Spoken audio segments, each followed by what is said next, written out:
right. Good morning. A couple of people are up already, yeah? Good morning. A little better. Okay, so some of you guys would have seen that the title for today's talk is The New Melchizedek, right? And a lot of you probably were saying, what is a Melchizedek?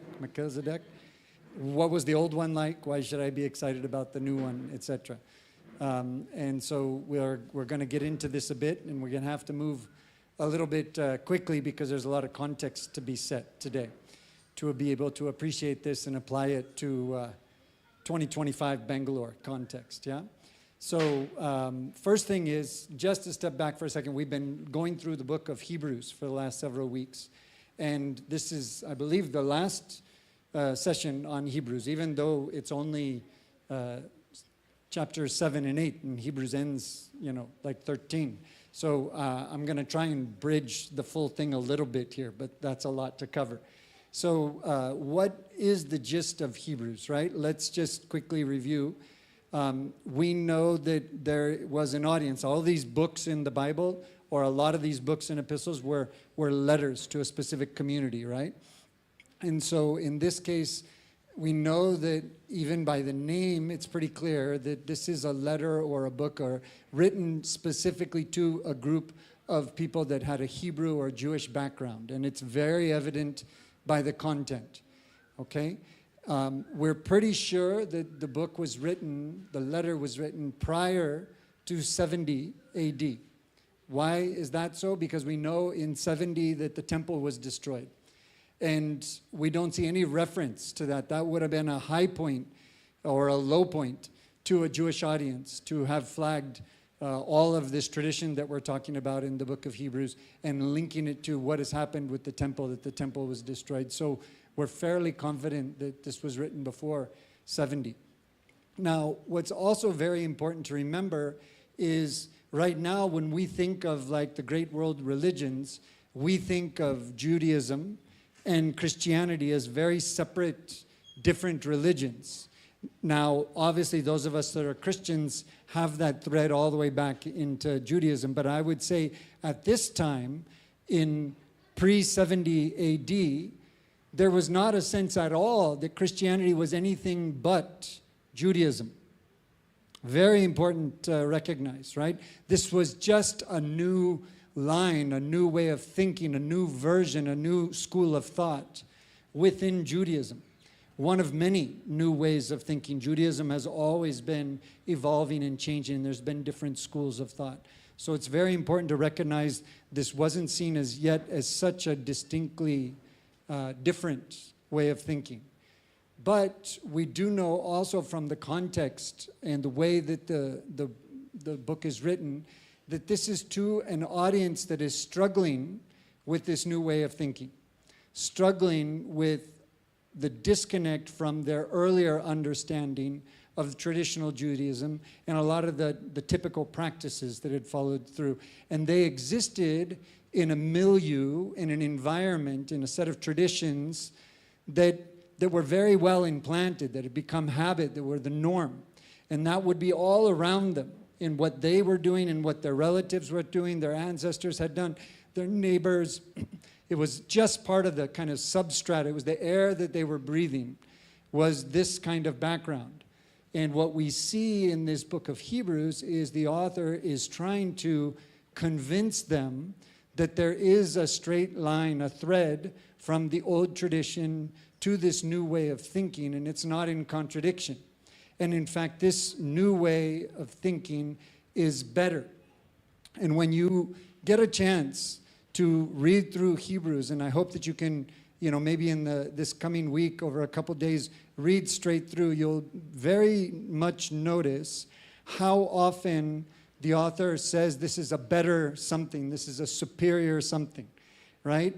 And what the author does is they click through. You can see even in the introduction, the Bible reading that we said, it's very, very clear and upfront how the author introduces right from Hebrews 1. John, could we put that verse up again? It says, in the past, God spoke to our ancestors through the prophets at many times and in various ways. So right now, you can see the author is trying to anchor this whole thing by saying, you know that God has always spoken to us through all of these traditional things, right?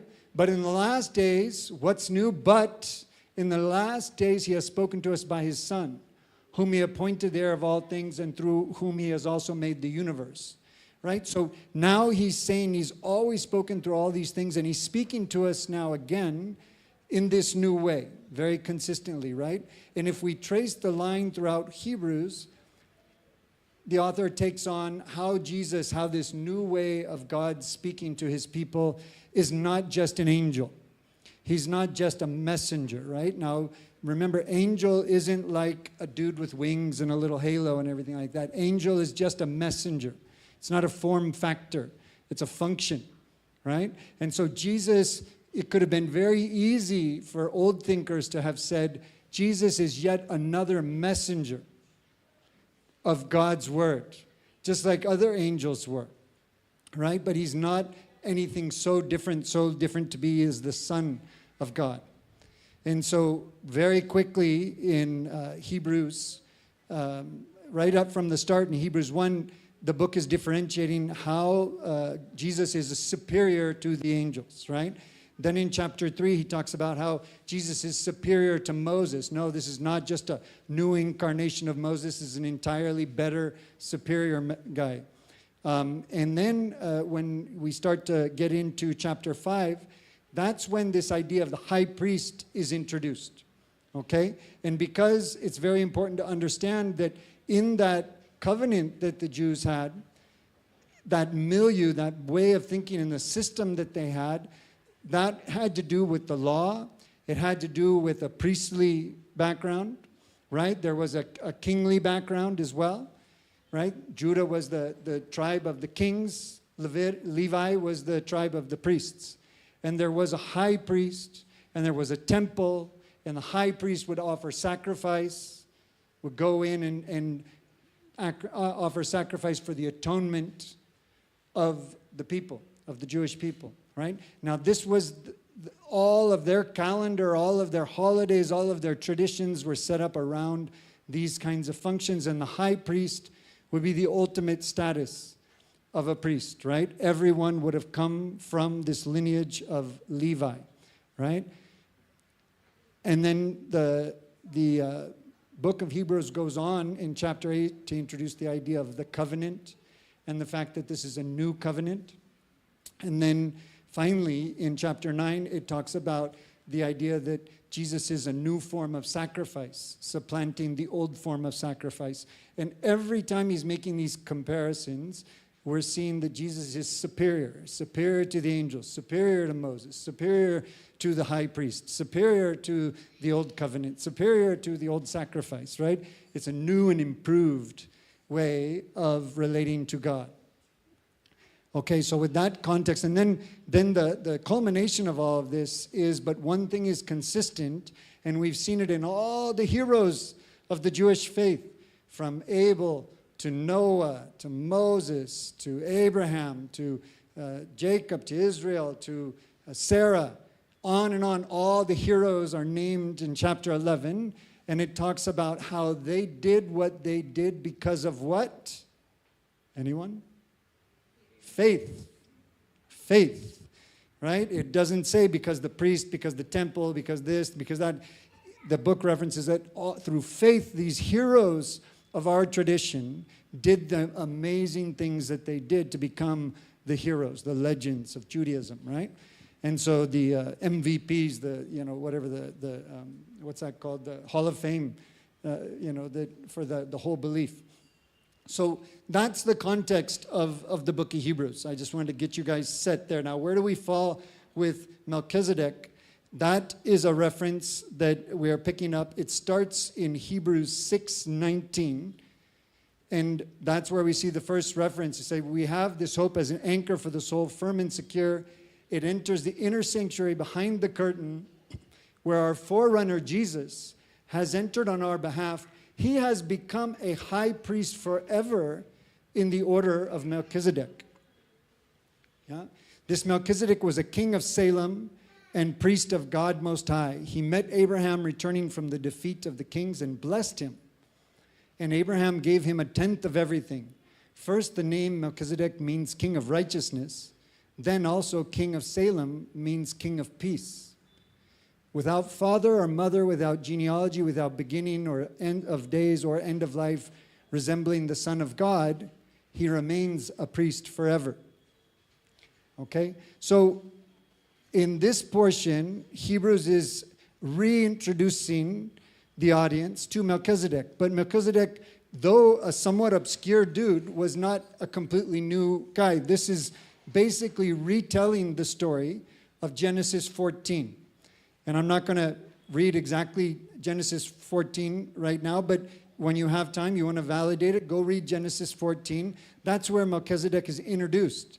And indeed, he's a very interesting character, right? Because the story that's told here is after Abraham goes and frees his nephew Lot from some other kings who had taken him like hostage and taken his stuff and everything, and he's heading back, Melchizedek appears on the scene simply to offer him a blessing. That's it, right?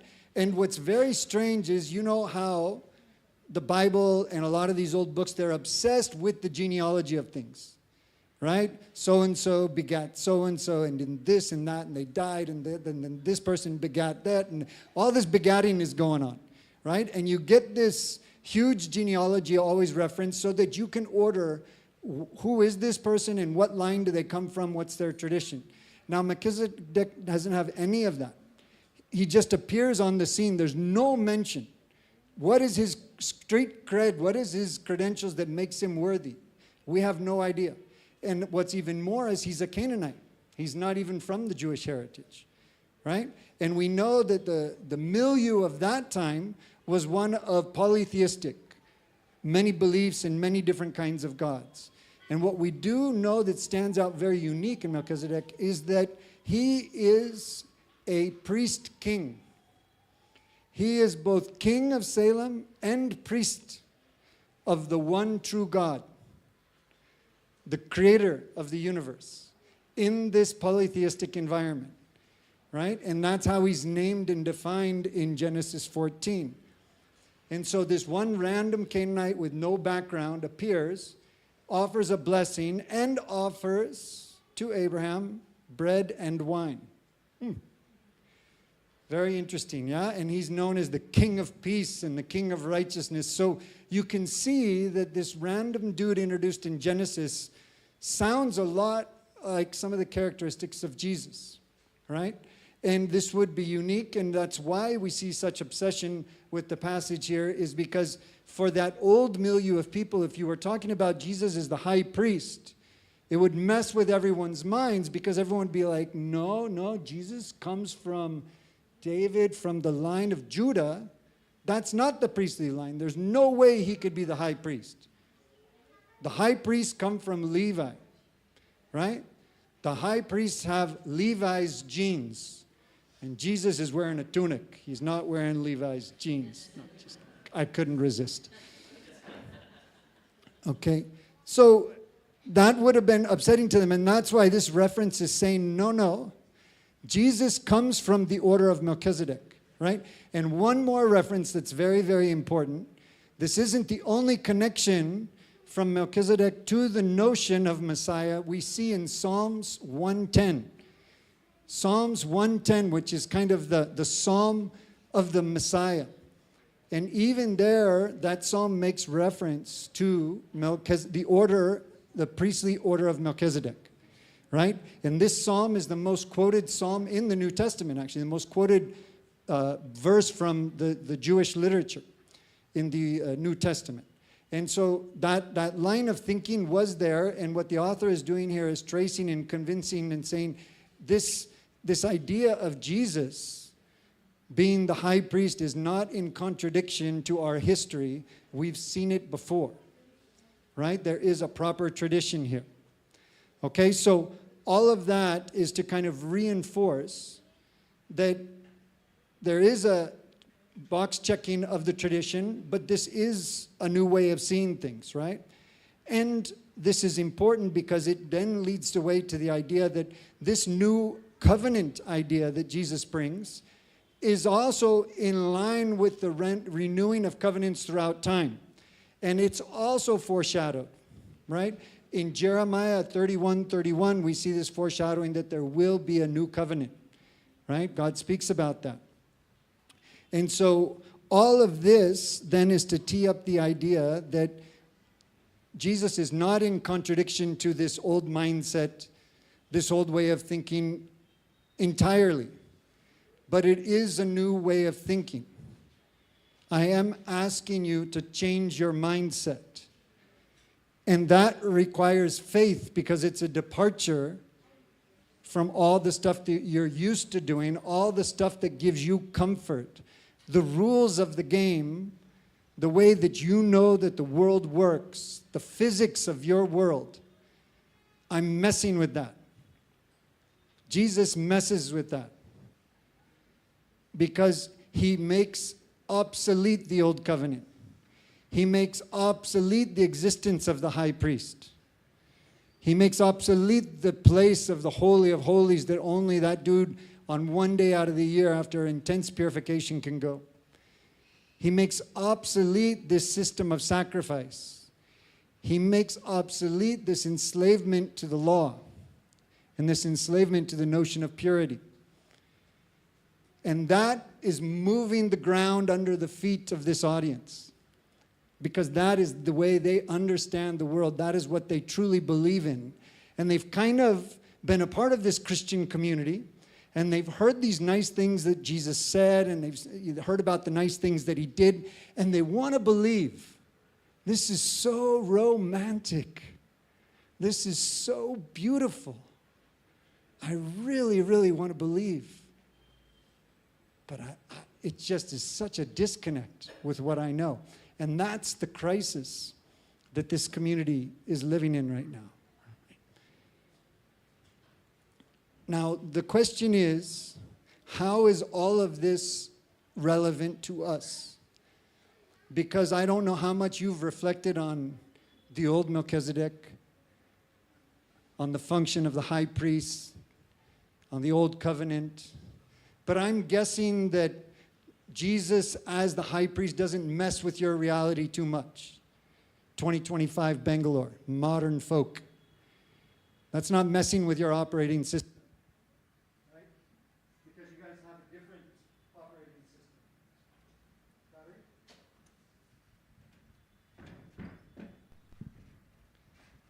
Check. All right. Not like batteries mess with our system.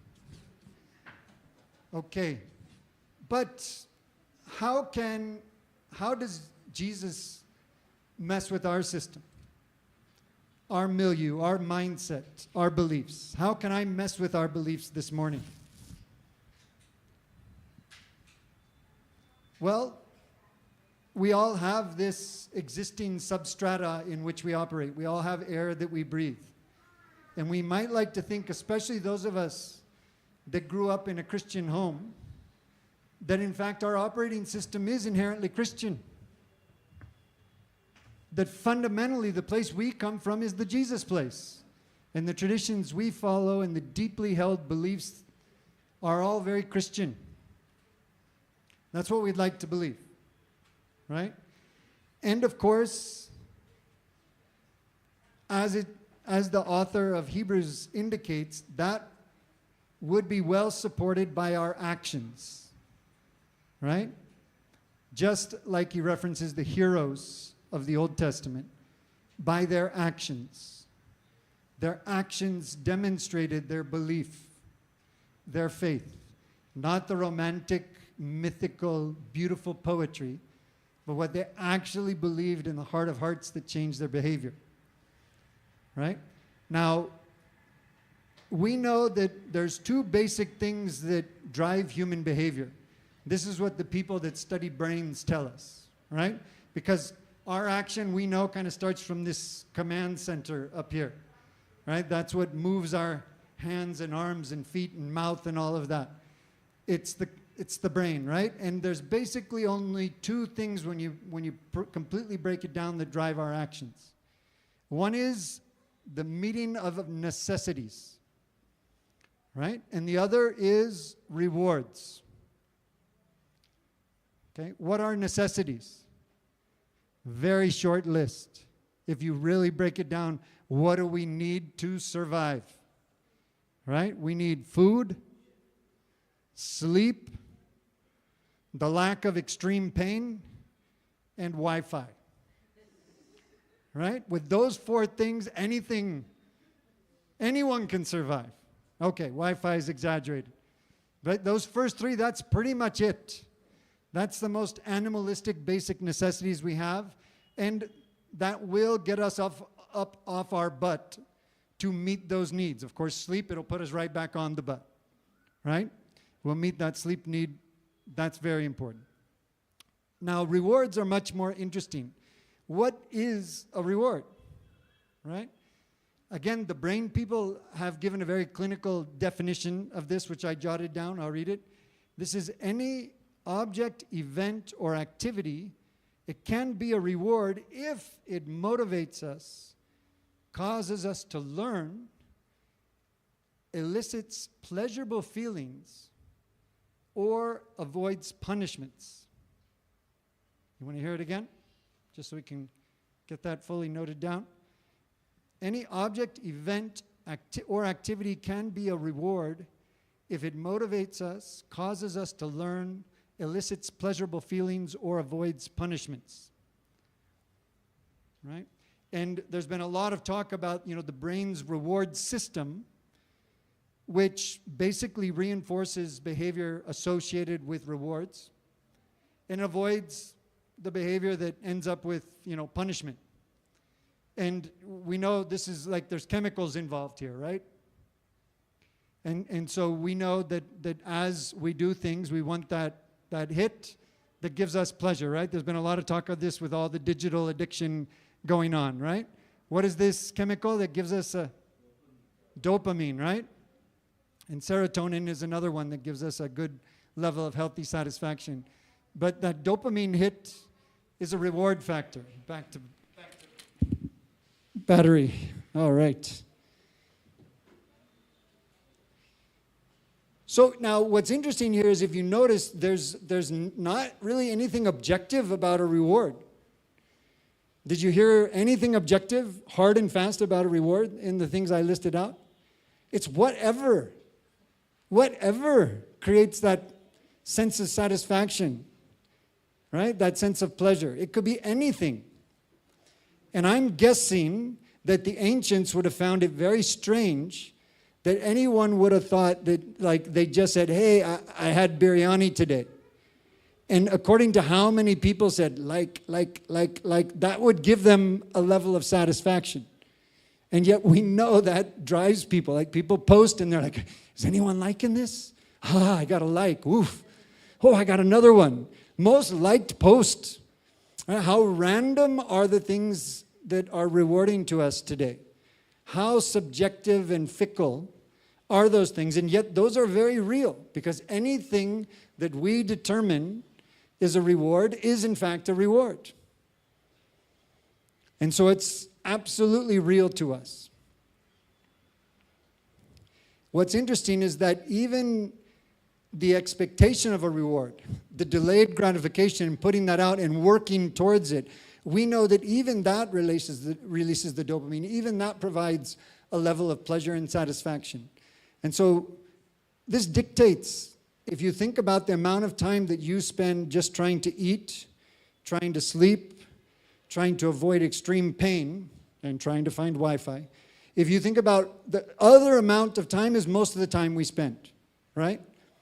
And so then it's interesting to look at what motivates us. What is it that elicits pleasurable feelings for us? What are our rewards objectively? Think about it. I'm pausing now because I want you to think about it. Think about it in your life. What gives you that little high, that dopamine hit? What is your reward for a darn good day? What gives you that satisfaction? All right? These are going to be things that end up being deeply embedded in our own mindset, in our own worldview. and have become part of our milieu, right?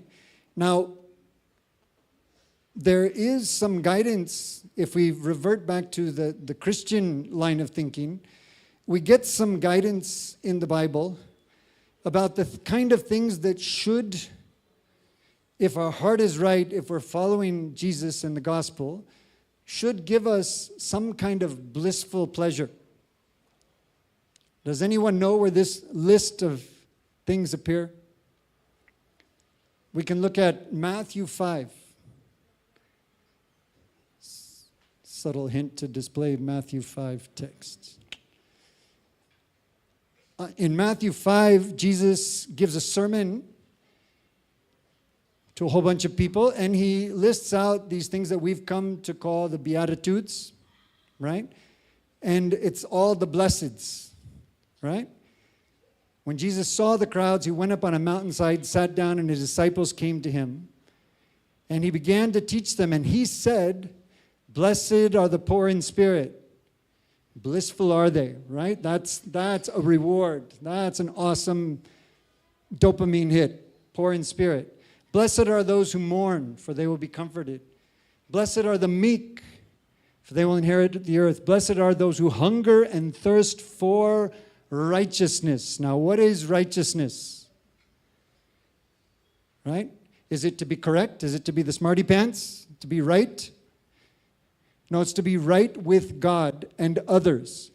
It has to do with justice and the whole living out God's will and God's heart for his creation, his humanity, and being a part of that, all being right and balanced. That's righteousness, right?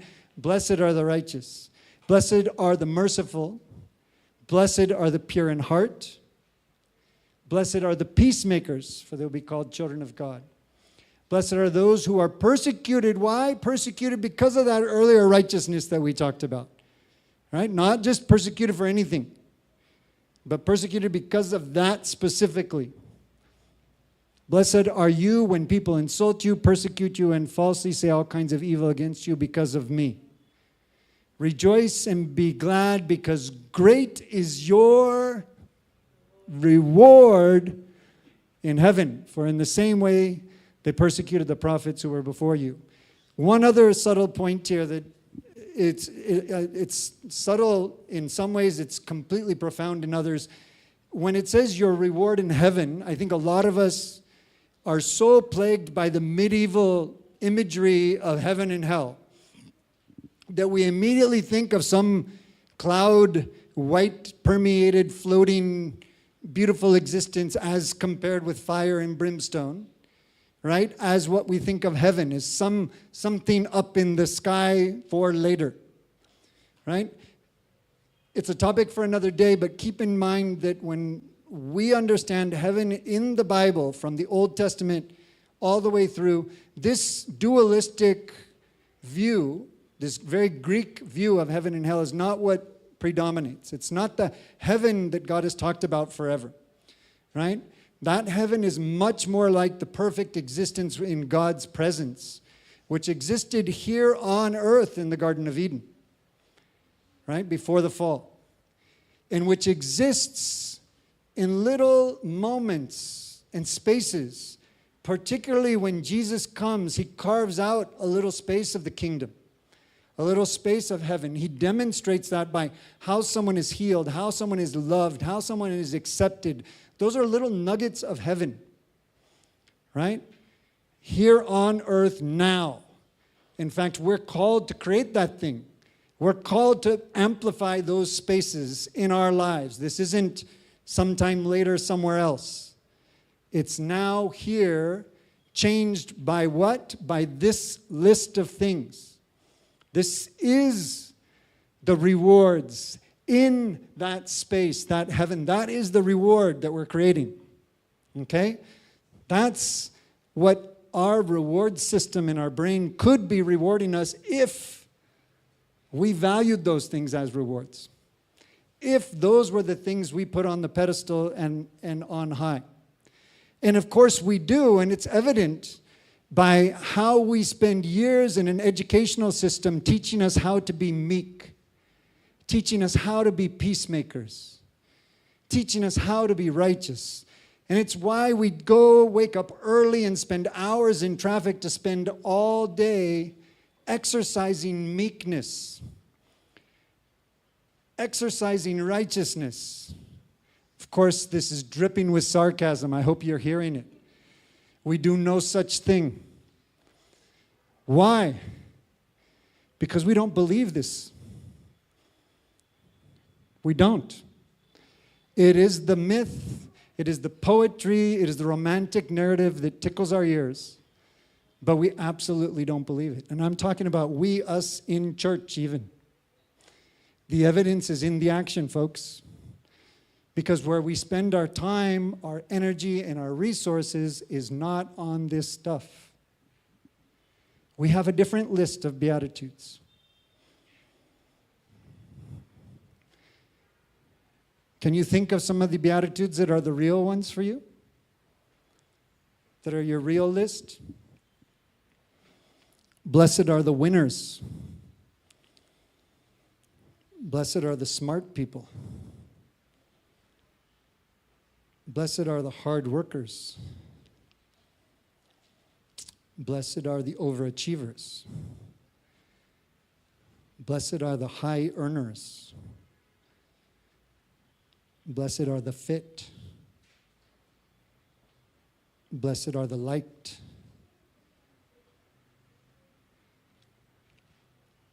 Blessed are the solidly middle-class, decent people. Blessed are the best looking. Blessed are the longest living. Maybe I've missed a few that are very particular to you. Bless you. But I think some of these would resonate. Does it resonate with any of you? It totally resonates with me. It pierces my heart. I'm so competitive.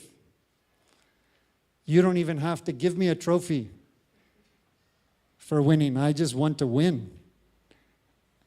It could be chilled out, playing a little game of table tennis with a friend. Let's keep score, huh? I love it, right? Dopamine hit off the charts. I am a competitor. I want to be a winner. Yeah? I like knowing stuff.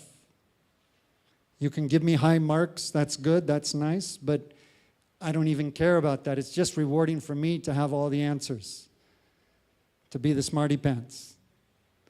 I love it. It drives me. It made me devote myself to school, spend hours studying intensely. Makes me stay up late at night, work hard, right? I'm driven in so many tangible ways by so many of these things. And yet, I ask myself how much I discipline myself and focus on being poor in spirit, on being meek, on being a peacemaker. Anything on this list, on fighting ruthlessly for justice, on celebrating getting persecuted for fighting for justice. And my goodness, the poverty in my life of time and energy and resources spent on those blessings, on those things that should be my rewards if I were a believer in this gospel. And it's embarrassing.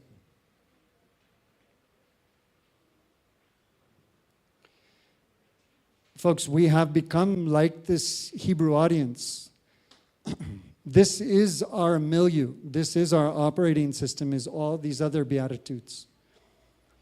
Those are the ones of the world. It might not be linked to Jewish tradition and what have you, but it's certainly related to polytheism. These are our gods. These are the things in which we put our faith. And we hitch ourselves to follow these things and say, this is life. This is what I'm devoting my life to. And yeah, I still enjoy the poetry. I enjoy the romantic narrative. But it's not what drives me. It doesn't dictate my actions. And so just like the author of this was trying to disrupt these people that were addicted to the old system, they happen to come from that strong embedded Jewish tradition. We need to hear this message, and we need to understand that we too are so anchored in a different system that we don't even notice it. It's so much the air we breathe that we think it's reconcilable with this new gospel, just like the Hebrews thought that this new tweak on the traditional take was compatible. And they were coming to the realization where, oh my goodness, it's not compatible. This is different. And they were struggling with the idea of whether they truly wanted to follow this new gospel or the old message. And I invite all of us today to come to that brutal question ourselves and say, do we want to believe in the one true God? Do we want to believe in Jesus' gospel and that list of Beatitudes? And do we want to reorient our life to that? Do we want to become Christians?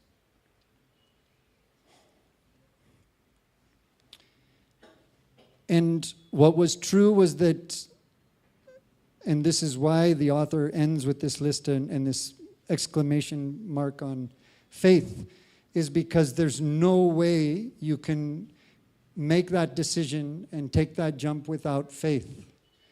Because all the other Beatitudes so logically connect with comfort and success and the life we're told we should have. And pursuing this Jesus list of Beatitudes, it's not convincing. It's not convincing in that way of the comfort and the nice house, the solidly middle class, decent life. It's a step of faith. It's a leap of faith. And what we see in that list of all these amazing heroes is the things that they did also didn't stand up to the logic of the time. To build a big old ship when there's no massive body of water around it, a massive ship bigger than ever been built. This was just a thing of a crazy person that Noah did, right? That Abraham should leave the comfort of a territory and a people and a land that was his to go into hostile foreign places. Ridiculous. None of the stuff lines up that we see in that long list of heroes. It was all done because they believed. They believed and they said, my reward is because of this. This is my reward. Not the logical one, not the milieu, not what's been told to me. But I will take action based on this belief and this reward. Now, there's no reason that in the future, another 1,000 years from now, as Christians are sitting and reading about this lineage, there shouldn't be names of people from this room that are mentioned in the same list, because we've also stepped out in faith. Because we've also done things that really didn't make sense, but were game changers on the course of history, just like these people were.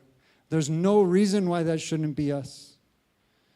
Noah, Moses, Abraham, Pauline, Denvin, on and on. There's no reason why we can't be those people. It doesn't depend on us and our abilities.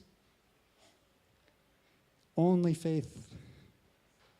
Only faith. God has all the else that is required. We just have to be willing to let go of these other lies, this other list of Beatitudes. And Paul is very clear to us what this requires, right? We see in Romans 12, 1 and 2, this entire message very succinctly summed up when Paul asks us, please present, and why? And we know when Paul's really getting down to matters, he stops trying to give the theological logic or speak from authority or whatever. When Paul has something super important to say, he begs us. He's so broken that he just urges us to hear the next thing. And this is what the tone he takes here. I urge you, in view of God's mercy, that's the context, that's the milieu, that's the substrata, God's mercy. In view of God's mercy, offer your bodies as a living sacrifice, holy and pleasing to God. This is the action. This is the action that, of course, embodies that whole list of the Beatitudes Jesus mentioned. Now, how do we do that? Very clear, so succinct here. Don't conform to this world. Don't conform to the other list I just read. That is this world. Us taking that is fitting ourselves. You know the word here, conform, form, is shape. It's taking that shape. You're taking the same shape as the world. Right? And what does it call us to? He calls us to be transformed, to take a different shape, to become something fundamentally different than the form of the world. It should be recognizable. It's a different form. It's a different shape. Right? And how has this occurred? Only by one way. You have to change your mindset. Renewing your mind. You have to change your way of thinking. You have to depart from this old system, this thing that tells you that this list is the reward structure and the key to success. And God calls us to nothing less than the complete renewal of our worldview and mindset. And the thing I just want to underscore is, because a lot of us have gone to church for many years, some of us might have even grown up in church, we might think that we have. But I'm telling you, just review your actions. Right? And you'll see we haven't. You'll see that we still have a worldly mindset. We still have a worldly shape. We need to get serious about this. And it's a sacrifice, as it mentions. Present your bodies as a sacrifice, but then it isn't. Because we know that inherent in these rewards, no matter what craziness they look like, when you make those your priorities and you attain it, it is pleasurable. Even though it might seem like it's not from where you sit today, it's because you're thinking with the world's mind. You need to fundamentally change your mindset so that your rewards change, so that the dopamine hits come from an entirely different thing. It comes from you being meek. Whoa! Comes from you being a peacemaker. Comes from you fighting for justice and making the world right. Right? All of this in faith and through God's love and mercy. Those are the things that should give us that addicting hit that we just can't help ourselves.